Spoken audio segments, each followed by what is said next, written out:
Talvez você comece o terço com boa vontade, beija o crucifixo, faz o sinal da cruz, começa o creio e em poucos minutos percebe que está no automático. A boca reza, os dedos correm nas contas, mas o coração está longe. Você termina um mistério e pensa: esperei o que mesmo? Em que mistério eu estava?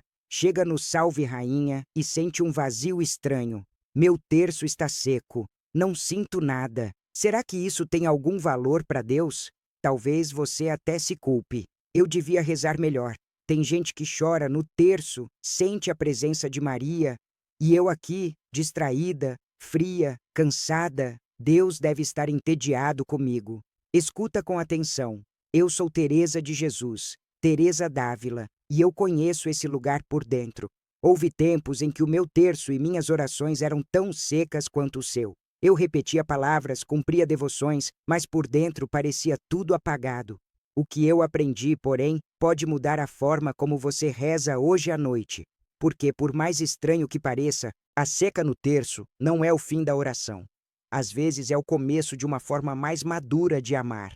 E existe uma única mudança que eu faria no seu jeito de rezar o terço hoje, não durante, mas antes de começar, que pode transformar essa reza mecânica num encontro real, mesmo quando você não sente nada. Fica comigo até o final, porque eu vou te mostrar essa mudança passo a passo, e se você aplicar hoje, o seu terço pode continuar seco nos sentimentos, mas vai se tornar vivo aos olhos de Deus. Deixa eu te apresentar alguém.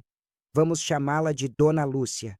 Durante muitos anos, Dona Lúcia foi aquela católica que todo mundo admira. Terço diário, missa de domingo sem falhar, imagem de Nossa Senhora na sala, velas acesas em datas especiais. Quando o marido adoeceu, foi o terço que deu forças. Quando um filho se perdeu nas drogas, foi o terço que a sustentou de pé. Ela mesma dizia: o terço é o meu cobertor de segurança. Quando eu começo, parece que Maria senta do meu lado. Só que as coisas mudaram. Os anos foram passando, os problemas continuaram, a saúde foi ficando mais frágil e, sem perceber, algo começou a endurecer dentro dela. Ela ainda rezava todos os dias, mas a reza foi virando um checklist. Hoje já rezei? Já. Então pronto, fiz minha parte. Um dia, depois de um dia difícil, ela se sentou na cama com o terço na mão, começou o creio, e quando chegou a terceira Ave Maria, se pegou pensando na novela, no preço do mercado, no grupo de WhatsApp da família. Nossa, ela deu um susto em si mesma. Meu Deus, eu estou rezando sem rezar. Foi terminando o terço assim, no automático, e ao final sentiu uma mistura de vergonha e raiva. Vergonha por não sentir nada, raiva por achar que estava desperdiçando tempo. Nos dias seguintes, continuou rezando, mas o incômodo crescia. Ou ela acelerava para se livrar logo, ou enrolava para começar, porque sabia que ia ser mais um terço seco. Até que um dia, depois de uma reza especialmente fria, ela olhou para a imagem de Nossa Senhora e desabafou: Mãe, para que serve isso? Se é para rezar assim, melhor não rezar nada, não é? Ela não sabia. Mas justamente naquela noite, o céu estava prestes a ensiná-la de um jeito diferente. E é exatamente esse caminho que eu quero percorrer com você hoje. Quando eu vivia no convento, via muitas Lúcias ao meu redor. Irmãs que rezavam o ofício, faziam horas de oração mental, rosários e mais rosários, terços e mais terços, e de repente entravam em crise. Madre, minha oração está seca. Sinto que estou só repetindo palavras.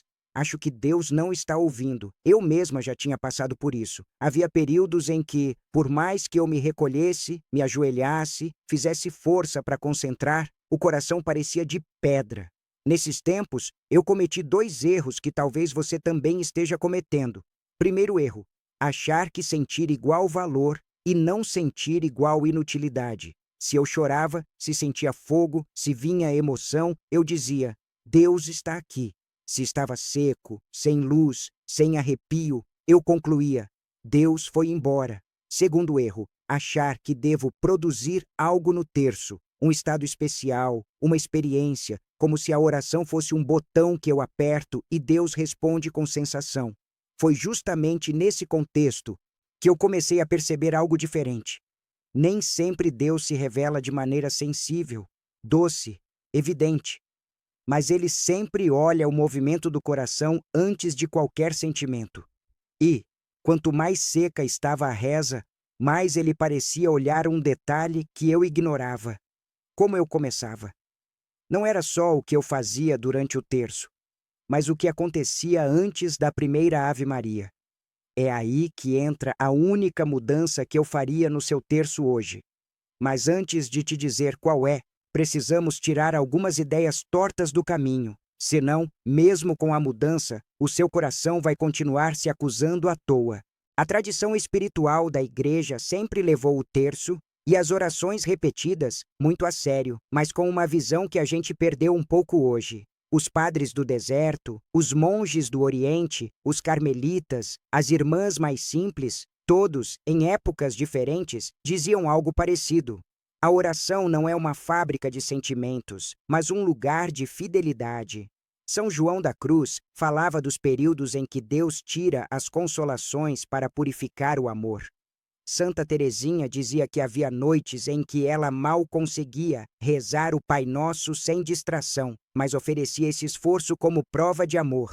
E eu mesma, Teresa de Jesus, passei anos rezando sem sentir quase nada. E mesmo assim, a Igreja nos usa como referência. Você percebe o que isso significa? Significa que é possível ter oração seca e ser santo. É possível não sentir nada e estar avançando. É possível rezar mal aos seus olhos e ser agradável aos olhos de Deus. Hoje até a psicologia começa a descobrir algo curioso. A repetição de uma frase espiritual, sobretudo em clima de recolhimento, tem efeitos reais sobre o cérebro. Reduz a ansiedade, reorganiza pensamentos, fortalece a capacidade de permanecer mesmo diante de frustrações. Ou seja, enquanto você acha que nada está acontecendo porque não sente fogo, Deus está trabalhando em profundidade, silenciosamente, no seu modo de estar no mundo. Mas tem um detalhe. Tudo isso acontece com muito mais clareza quando o terço deixa de ser um ritual mecânico e volta a ser o que ele sempre foi. Um encontro com alguém por meio de uma mãe. É aqui que entra a tal única mudança que eu faria no seu terço hoje à noite e que eu quero que você experimente ainda hoje, não só entenda. Talvez você esteja pensando, tá bom, Teresa, eu já entendi que Deus pode agir na secura, que os santos também passaram por isso. Mas você falou dessa única mudança e ainda não disse qual é. O que eu tenho que fazer antes do terço, afinal? Respira.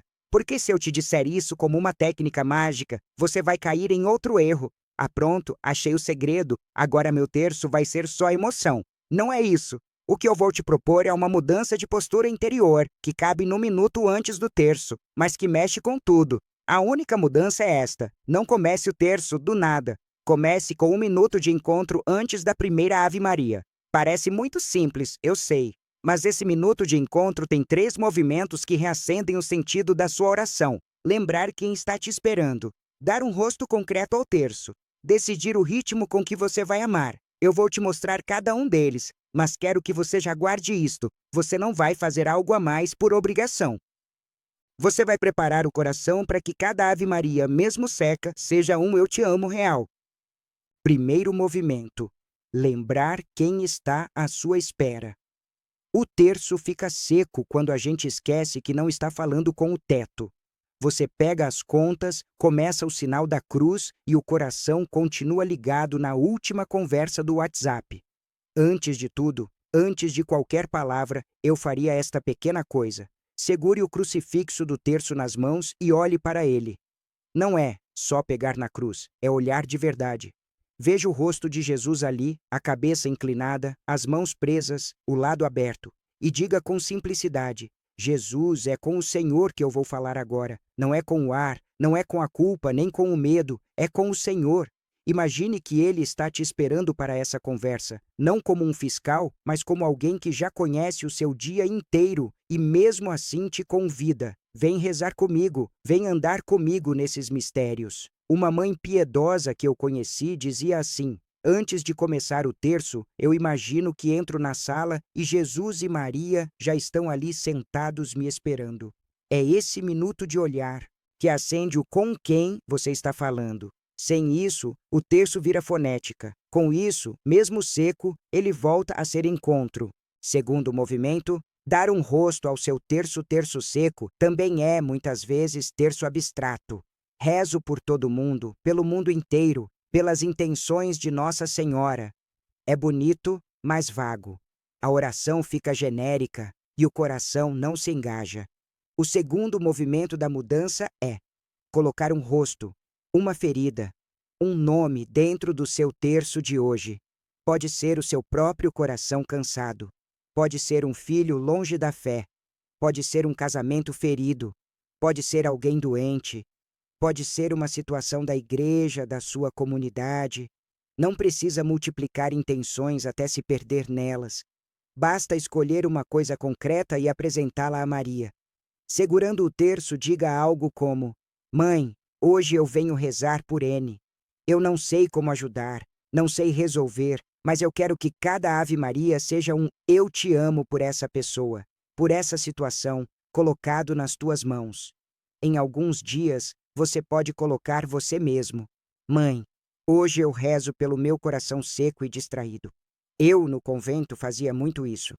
Lembrava de uma irmã em crise, de uma comunidade com dificuldades, de um padre tentado, e unia meu rosário a essas realidades. Quando o terço ganha um rosto, mesmo que os sentimentos não venham, o coração volta a ter direção. Você não está mais apenas repetindo, você está carregando alguém nas mãos de Maria. Terceiro movimento: decidir o ritmo do amor. O terceiro movimento é o que mais dói no começo, porque fere nossa pressa. Quando o terço está seco, a tentação é acelerar. Vamos logo, já sei de cor, só falta esse mistério.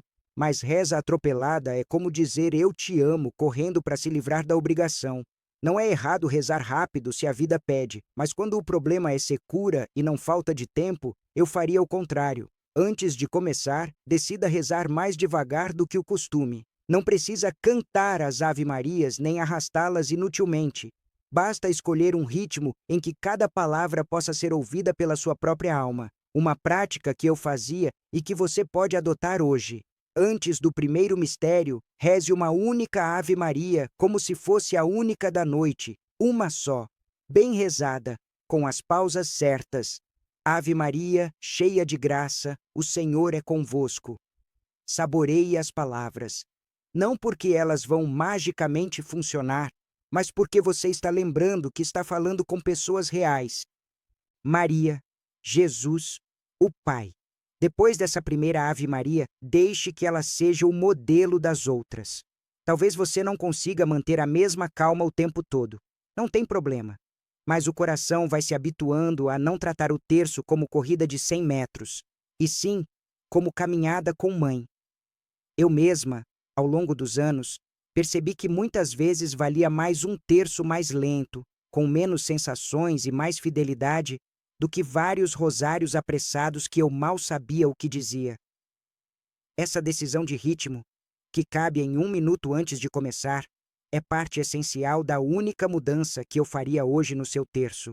Talvez você esteja pensando, mas Teresa, se eu fizer tudo isso e continuar seco, e se eu não sentir nada, não ver diferença? É aqui que entra algo que quase ninguém te diz. Enquanto você faz esses 3 movimentos antes do terço, lembrar. Quem espera, dar um rosto, escolher o ritmo. Uma outra coisa está acontecendo por baixo. Você está mudando a base da sua relação com Deus. Antes, você rezava esperando sentir algo para confiar. Agora, você começa a rezar porque Ele é digno, mesmo quando você não sente. Isso traz consequências espirituais e psicológicas profundas. Diminui a compulsão de buscar experiências fortes o tempo todo. Fortalece a capacidade de permanecer em situações difíceis sem fugir. tira a oração do lugar de produto espiritual e devolve ao lugar de ato de amor. Voltando à nossa amiga Dona Lúcia, no começo, quando ela decidiu fazer essa mudança, praticamente nada mudou nos sentimentos. Ela olhava para o crucifixo, entregava um filho concreto a Maria, rezava a primeira Ave Maria devagar. E depois, na quinta ou sexta conta, lá estava de novo pensando em bobagem. A diferença é que agora, em vez de se xingar, ela fazia o que falamos antes. Senhor, tu estás vendo essa distração. Eu volto de novo. E voltava. No início, foi cansativo. Ela sentia que estava fazendo esforço demais para resultado de menos. Mas, algumas semanas depois, reparou em duas coisas discretas e muito importantes. Primeiro, ela percebia que estava se distraindo um pouco mais cedo e voltava mais rápido. Segundo, ao terminar o terço, em vez de sentir culpa, ela começou a sentir algo novo, uma paz silenciosa, que não era euforia, mas também não era autocrítica destruidora. Ela começou a perceber que podia dizer com honestidade: meu terço foi pobre, mas foi verdadeiro, e eu fiquei com Maria até o fim. A secura ainda vinha, as distrações ainda apareciam, mas o olhar dela sobre tudo isso tinha mudado. Ela já não media a oração pelo quanto sentia, e sim pelo quanto perseverava. É exatamente isso que eu quero para você. Agora, deixa eu te fazer um convite bem concreto. Hoje à noite, quando você for rezar o terço, não faça como sempre. Antes de começar, pare por um único minuto e viva estes 3 movimentos. Olhe para o crucifixo do seu terço ou para uma imagem de Jesus e diga: é com o Senhor que eu vou falar agora. Entregue um rosto a Maria. Mãe, hoje eu rezo especialmente por... Pode ser você mesmo, pode ser alguém amado, pode ser uma ferida antiga. Reze a primeira Ave Maria devagar, como se fosse a única, e deixe que ela marque o ritmo das que virão. Depois, siga o terço do jeito que der. Distraído? Volte. Seco? Permaneça. No final, não se pergunte: eu senti algo? Pergunte: eu permaneci? Eu ofereci esse tempo? Eu fiz essa pequena mudança por amor? Se a resposta for sim, então, aos olhos de Deus, seu terço, por mais seco que pareça, já é um campo fértil de graça. Se esta palavra alcançou alguma coisa no seu coração, eu quero te pedir um gesto de coragem. Escreve agora nos comentários: Maria, pega na minha mão e ensina-me a rezar o terço mesmo quando eu não sinto nada. Não é só um comentário, é um começo de resposta. E se você quiser continuar caminhando comigo, inscreva-se no canal Teresa Te Aconselha e ative as notificações. Assim, toda vez que você estiver tentado a largar o terço, a desistir da oração, vai ter uma voz lembrando: talvez esteja seco, mas pode ser verdadeiro. E Deus trabalha muito na oração que continua mesmo sem consolo. Nós ainda vamos falar, em vídeos futuros, sobre uma fase ainda mais misteriosa. Quando não é só o terço que fica seco, mas a própria vida parece sem sabor. Quando Deus não só tira o consolo, mas parece tirar até a certeza de que Ele vai responder. É o que eu chamei, na minha experiência, de abandono total. Não confiar só em que as coisas vão mudar, mas confiar em Deus mesmo se nada mudar. Se você quiser entender como atravessar esse deserto sem perder a fé, fica atento aos próximos episódios. Por enquanto, não pense tanto no deserto de amanhã. Pense no terço de hoje à noite. Não espere sentir vontade. Apenas faça a única mudança que eu faria no seu lugar. 1 minuto de encontro antes da primeira Ave Maria. O resto, mesmo seco, mesmo fraco, Maria sabe transformar em amor diante de Deus. E eu, Teresa de Jesus, caminho com você cada vez que você toma o terço nas mãos e, apesar de tudo, diz baixinho: Jesus, eu não sinto nada, mas eu estou aqui.